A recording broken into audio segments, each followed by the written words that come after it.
네, 안녕하세요. 캐부자입니다. 요즘에 부동산 시장이 대세 하락의 신호와 그리고 안정화 신호가 지금 동시에 나오고 있는데요. 지금 거기에 상반된 뉴스들이 나오기도 했고, 그런 통계가 나오기도 했습니다. 그래서 어떤 뉴스들과 어떤 통계가 나왔는지 전체적으로 살펴보도록 하겠습니다. 먼저 부동산 업체인 리맥스에서 발표한 자료인데요. 부동산 매물 역대 최저 수준 여전하다. 인구 증가 대비해서 주택 공급을 늘려야 된다고 얘기를 했습니다. 지금 우리가 인벤토리가 지금 많다고 생각하지만 실제로 역대 10년짜리를 통계를 놓고 비교해 보면 지금 역대 최저급이다. 그래서 앞으로는 인구 증가와 더불어서 다시 주택 공급 위기가 올 수 있다고 얘기를 했는데요. 물론 리맥스는 부동산 업체이기 때문에 부동산 시장에 어느 정도 유리한 업자들에게 어떤 유리한 뉴스가 나온다라는 건 일단 기본적으로 우리가 깔고 뉴스를 보면 될 것 같습니다. 매매자들은 기다리고 있고요. 그리고 매수자들도 시장의 하락을 기대하면서 시장을 관망하고 있기 때문에 매물 보유량도 역시 하락하고 있어서 지난 10년 동안 보면 매물이 고갈되는 악순환을 되풀이하고 있다고 지적하고 꾸준한 주택 공급이 이루어져야 된다고 했습니다. 특히 밴쿠버나 토론토 같은 경우에는 이민과 유학생으로 인한 인구 증가에 따른 재고 부족 현상이 심화될 것이라고 이야기했다고 합니다. 그 근거를 이 친구들이 드러난 걸 한번 보도록 하겠습니다.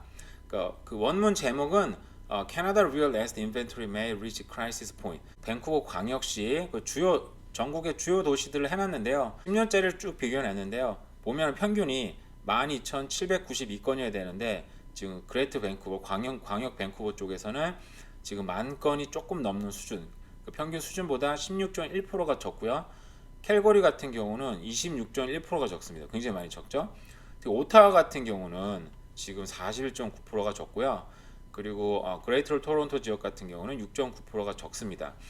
그래서 결국은 우리가 지금 물건도 시장에 지금 재고가 많다고 얘기는 하고 있지만 실제로 10년짜리를 비교해 보면 지금 굉장히 적은 수준이라는 거 알 수 있고요. 주요 도시들의 인구 상승률입니다. 지난 15년 동안의 인구 상승률을 비교해 놨거든요. 보면 밴쿠버 지역은 24.86%, 굉장히 많이 증가했죠.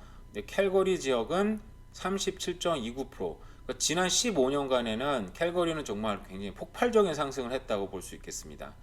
그 외에도 다음 토론토 지역 볼게요. 토론토 지역도 21.3%. 근데 상승률은 낮다고는 하지만 실제로 500만 명에서 지금 거의 110만 명이 늘어난 수준이기 때문에 지금 절대 인구로서는 지금 토론토는 어마어마하게 늘어났다고 볼 수가 있을 것 같아요. 지금 하우스홀드 인구가 늘어나는데 단순히 집에서 인구가 더 늘어나는 거면 집이 필요는 없어요, 사실은. 근데 문제는 가구 수가 증가하고 있다는 거거든요. 밴쿠버 지역 같은 1인 가구 수, 그리고 뭐 이민자들, 유학생들이 새로운 가구를 만들어서 한 가구는 사실 한 집이 필요하잖아요. 그죠? 인구 한 명당 집이 하나씩 필요하진 않지만 자, 밴쿠버 지역은 보면은 지난 15년간 30.98%가 늘었습니다. 굉장히 많이 늘었죠? 캘거리 지역은 더 놀라운 38.26%가 늘어났고요.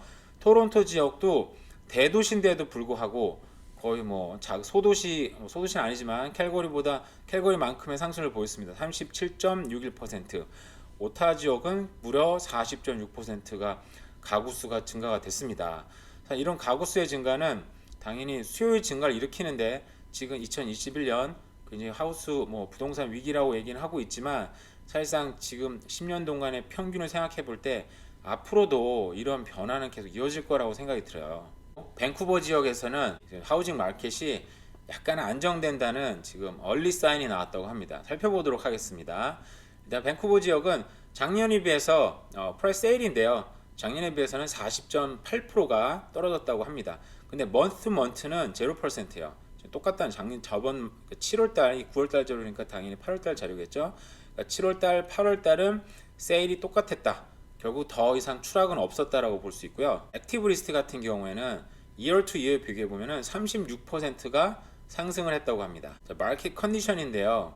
밸런스드 마켓에 들어왔다가 끝에가 지금 살짝 지금 올라간 모습을 보여주고 있는데요. 지금 그 근거는 프라이스를 보시면 올해 2월에서 3월 달에 피크를 찍었다가 그 이후로 지금 거의 뭐 6, 7개월째 하락을 하다가 지금 T포인트 작년에 비해서 2.1%가 상승했고요. 먼트를 비교해 보면 살짝 지금 올라간 것을 볼 수가 있습니다. 하지만 이것은 통계이기 때문에 자기가 살고 있는 지역마다 굉장히 다를 건데요. 밴쿠버 근교를 비교해 보면 그레이터 밴쿠버 같은 경우에는 지금 year to year change 세일은 40.9%가 하락을 했고요. 근데 가격은 여전히 1.8% 작년에 비해서 오른 가격을 볼 수가 있고요. 프레이저 밸리 이남 지역인 프레이저 밸리 지역 같은 경우에는 지금 거래량은 51.5%가 떨어졌고요.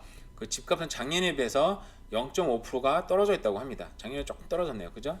근데 그 외에 근데 통계는 여전히 지금 작년보다 높게 잡히는 게 전체 통계는 다른 지역들은 이미 상승한 지역은 뭐 포웰 리버 같은 경우는 37.4%이기 때문에 이게 전체 합산이 되면 여전히 작년보다 높은 지역이지만 주요 지역인 그레이터 밴쿠버, 프레이저 밸리 지역 같은 경우는 아주 소폭 상승과 소폭 하락이 이루어졌습니다. 집값이 소폭 상승했다고 이미 토론토 지역에서는 얼리 사인이 났고요.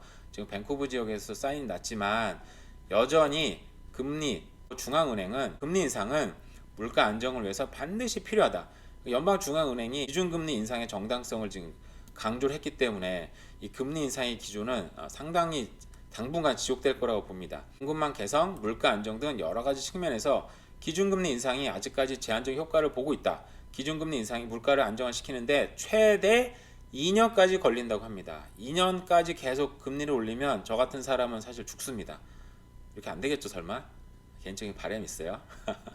캐나다 부동산 시장이 대세 하락의 신호와 그리고 안정화 신호가 지금 동시에 나오고 있고 앞으로도 기준금리를 인상이 된다는 뉴스를 살펴봤습니다. 판단은 개인의 몫이고요. 우리가 잘 또 생각하시고 판단하셔서 언제나 좋은 결과 있으면 좋겠습니다. 네, 이상입니다. 감사합니다.